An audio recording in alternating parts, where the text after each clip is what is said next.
15 interdictions et bizarreries que nous pouvons uniquement voir à Madagascar.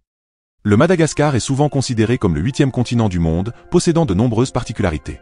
Ce pays est non seulement célèbre pour sa beauté naturelle époustouflante et sa biodiversité unique, mais également pour ses réglementations et traditions sans précédent.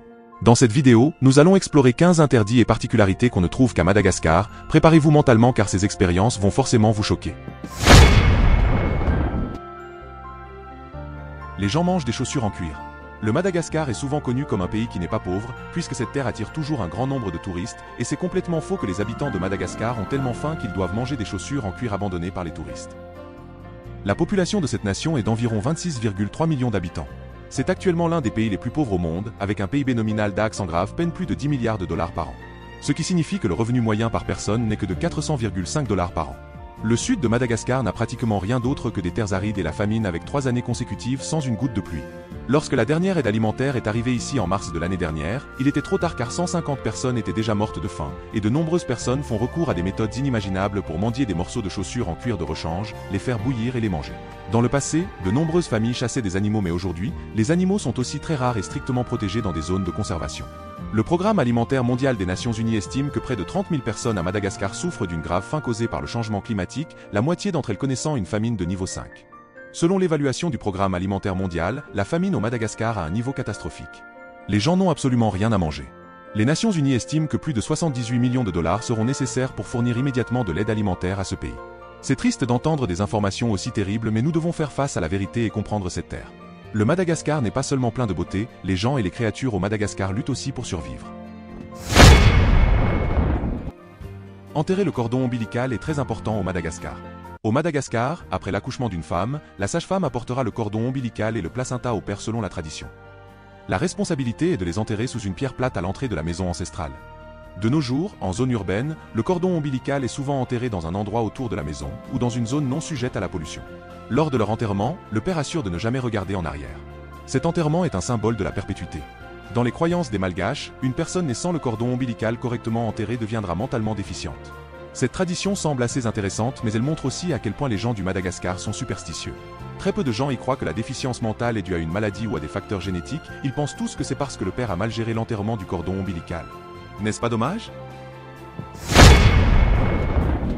Danser avec les morts à Madagascar.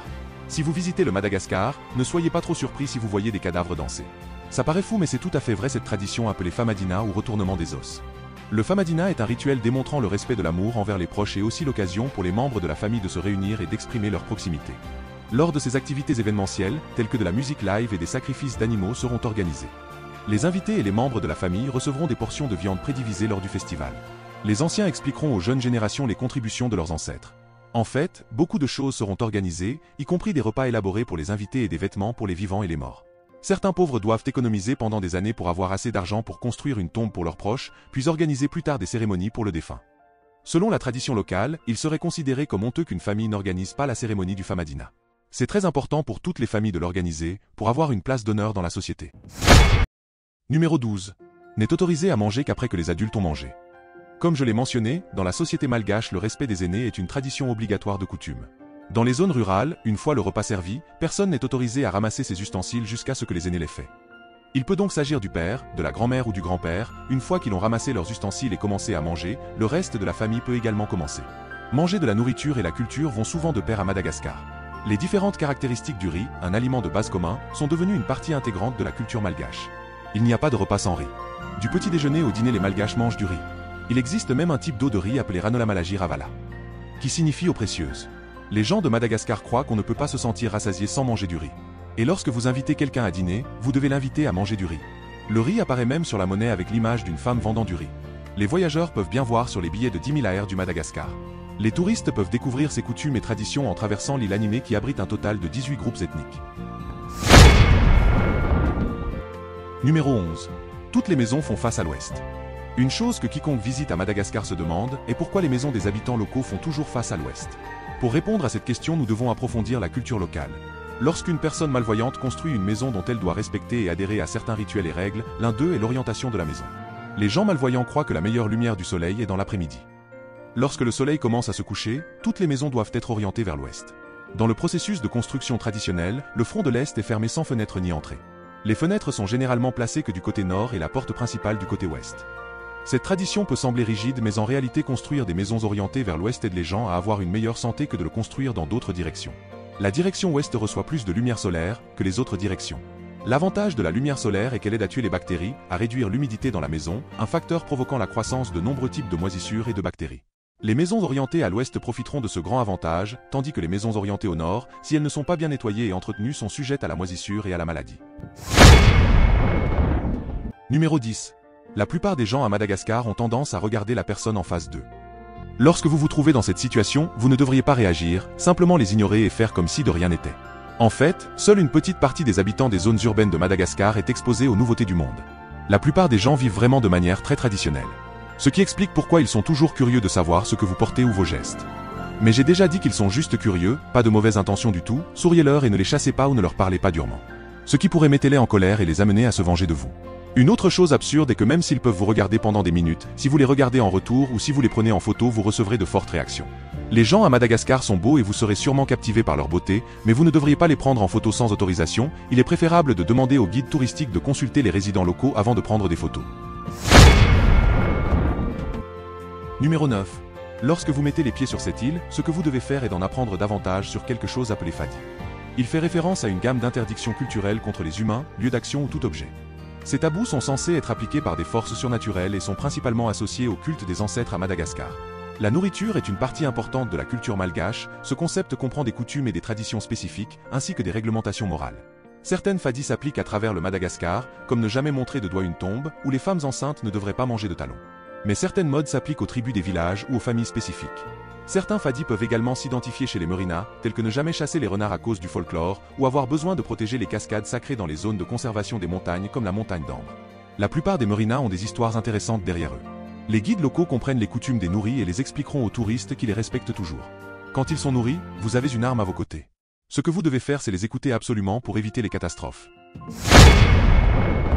Numéro 8. Ne vous promenez pas dans les villages. Ce que je m'apprête à dire pourrait vous mettre mal à l'aise, mais je veux quand même le dire. C'est stupide de se promener dans ce pays sans guide. Si vous vous perdez dans un village, la bouée de sauvetage que vous devez faire est de trouver les dirigeants de ce village.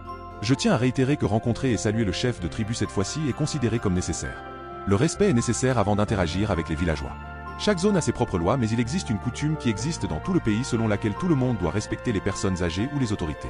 Si vous y allez et ignorez les anciens ou les dirigeants de la région, vous paierez le prix, mais si vous vous comportez correctement, ils sont également très accessibles et vous montreront des choses intéressantes là-bas.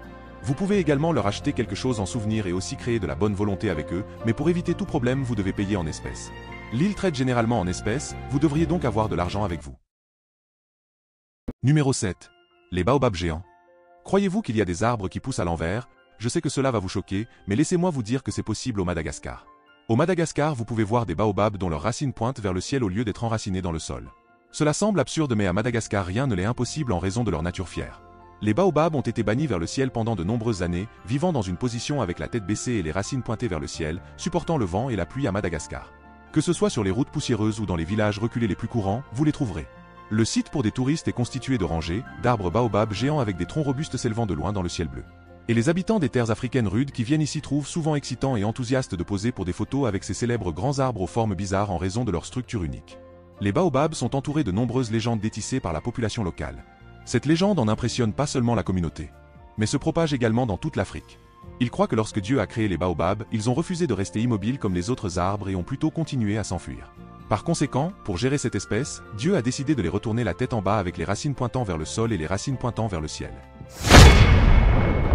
Numéro 6. Ne pas être généreux. Je viens de dire que le Madagascar est en effet un pays sous-développé et que l'on peut dire que les gens sont extrêmement pauvres. Mais je dois vous dire une autre chose absurde, c'est que lorsque vous venez ici, vous n'êtes pas autorisé à être généreux dans les grandes villes. Vous rencontrerez des mendiants et la plupart d'entre eux sont des enfants. Ils se rassemblent souvent sous l'antenne de la capitale et à Haro, et tiennent un chapeau en mendiant de l'argent aux passants. Vous aurez pitié et leur donnerez de la monnaie, mais laissez-moi vous dire que bon nombre de ces enfants se rapportent au pickpocket pour vous tromper. Pendant que vous placez de l'argent dans le chapeau de ces enfants, il y a des gens à l'extérieur qui vont arracher vos sous. De plus, donner constamment de l'argent appauvrit également ces enfants qui deviennent des outils pour leurs parents ou leurs tuteurs et abandonner l'école pour suivre des groupes de touristes en mendiant de l'argent et le rapporter à leurs parents ou tuteurs. Donc il est préférable, si vous voulez aider les gens, de se tourner vers des organisations réputées, ne vous laissez pas devenir une proie facile pour les escrocs ici. Numéro 5. Les pirates paradis. Si vous voulez trouver le trésor laissé par les pirates, le premier endroit où vous devriez aller est le Madagascar. Le Madagascar était autrefois un paradis pour les pirates et les marins aventureux, avec sa situation géographique stratégique et son magnifique paysage marin. Le Madagascar a attiré de nombreux capitaines et marins du monde entier pendant l'apogée de la piraterie. Le Madagascar est devenu un refuge idéal pour les pirates contrebandiers et ceux qui recherchent des opportunités de richesse avec des récifs coralliens vierges, des baies côtières sauvages et des ports naturels. Le Madagascar offre une plateforme parfaite pour les activités des pirates, mais il est également important de se rappeler que l'ère des pirates n'a pas seulement apporté l'aventure et des risques, mais a également causé de nombreuses conséquences négatives pour la communauté locale et les activités commerciales légitimes. Aujourd'hui, le Madagascar a connu de nombreux changements et développements, mais l'héritage des pirates fait toujours partie intégrante de ce pays.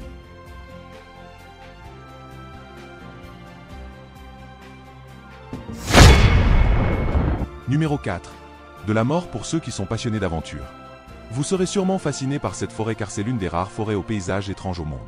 Le Tsingy a été reconnu par l'UNESCO comme site du patrimoine mondial en 1990. Ici, il y a non seulement des terrains uniques mais aussi des forêts de mangroves avec des paysages rares et populations d'oiseaux précieux lémuriens et les renards sauvages. L'étrange forêt est divisée en deux parties principales nord et sud. Le nord est une réserve naturelle d'une superficie de près de 531 km² et le sud est le parc national Tsingy de Bemaraha, couvrant 666 531 km² adjacent à l'ouest côte de Madagascar. Dans le dictionnaire local, Tsingy signifie un endroit où personne ne peut marcher pieds nus, et c'est vrai que les blocs de roches fins et pointus ici donnent aux gens l'impression que les bords sont capables de percer tout ce qui les touche. C'est aussi pour cette raison que peu de touristes sont assez courageux pour conquérir ces sommets. Ces blocs de rochers pointus et imposants peuvent sembler intimidants, mais ils constituent également un arrière-plan visuellement attrayant. Il suffit de choisir un coin pour capturer toute la scène de la forêt, de pierre derrière et vous êtes assuré d'avoir une photo époustouflante. Cet endroit est également privilégié par de nombreux blogueurs de voyage en tant que lieu d'enregistrement, ils sont vraiment fascinants à regarder, mais si vous tombez d'en haut, vous ne pouvez pas imaginer les choses terribles qui sont sur le point de se produire. Alors soyez très prudents lors de votre visite dans cette zone. Numéro 3. Les créatures étranges. Ce qui rend la nation insulaire de Madagascar si spéciale, c'est la maison commune de plus de 200 000 espèces d'animaux sauvages, dont plus de 100 espèces de crocodiles que vous ne pouvez trouver nulle part ailleurs dans le monde, et 350 espèces de grenouilles. 370 espèces de reptiles différentes ainsi que d'innombrables espèces d'oiseaux colorés, satisfaisant l'esprit aventureux de tout visiteur. Si vous souhaitez vous immerger dans le monde de la faune étrange et intéressante, visitez la réserve d'Analamazaotra, une composante du Dandasibmantadia reconnue par l'UNESCO comme un monde site du patrimoine naturel. Ici, vous pourrez admirer les magnifiques forêts primaires et observer les espèces les plus rares de Madagascar ainsi qu'une foule de reptiles et d'espèces d'oiseaux rares. En outre, en visitant la réserve naturelle de Vakona, vous aurez l'occasion d'en apprendre davantage sur la vie d'animaux uniques tels que l'art blanc, avec des visages noirs blessés, la mare crocodile du Nil fossé, etc.